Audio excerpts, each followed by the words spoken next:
ராதாபுரம் மற்றும் நாங்குநேரி தாலுகாவுக்கு சர்க்குலரே அனுப்பிச்சிருக்காங்க. இது பாருங்க நல்லா. அதாவது எம்ஜிஆருடைய நூற்றாண்டு விழா திருநெல்வேலியில் 13ஆம் தேதி நடக்க இருக்கு.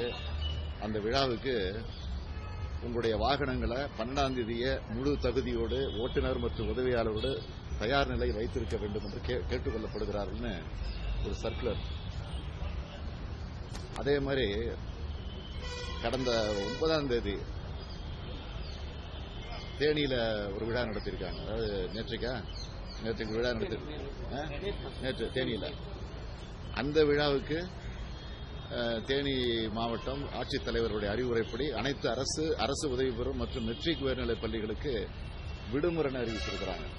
அதுக்கு காரணம் என்ன சொல்றாங்கன்னா, மழையை காரணம் சொல்லி விடுமுறை விட்டுருக்கிறாங்க. ஆனா அங்க மழையே பெய்யல. அதாவது எம்ஜிஆருடைய நூற்றாண்டு விழா கொண்டாடுவது அரசினுடைய பணம். எம்ஜிஆருடைய பெருமையை பாடட்டும் பேசட்டும் நாங்கள் வேண்டாம்னு சொல்லல. ஆனா அதை அரசியலாக்கி ஏற்கனவே நீதிமன்றமே ஒரு உத்தரவு போட்டிருக்கு, பள்ளி மாணவர்கள் எல்லாம் கட்டாயப்படுத்தி அழைச்சிட்டு வரக்கூடாது அப்படின்னு.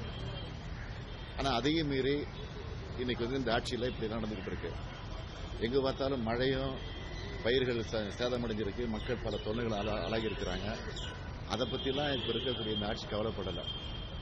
ஆக இன்னைக்கு அரசினுடைய மக்களுடைய வரிப்பணத்தை செலவு செஞ்சு இரட்டைக்குழல் துப்பாக்கிகளாக செயல்படுவோம். யார் ஓபிஎஸும் இபிஎஸும் இரட்டைக்குழல் துப்பாக்கியா. ஆக இரட்டைக்குழல் துப்பாக்கியா செயல்படுறாங்க. எப்படின்னா கொள்ளை அடிக்கிறதுலையும் கமிஷன் வாங்குறதுலையும் இரட்டைக்குழல் துப்பாக்கியா செயல்படுறாங்க. அவ்வளவுதான்.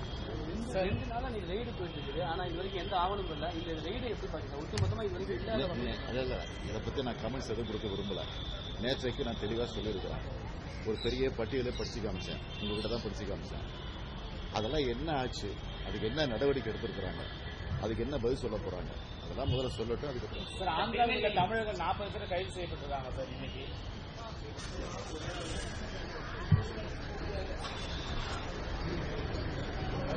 கொஞ்சம் அப்படியே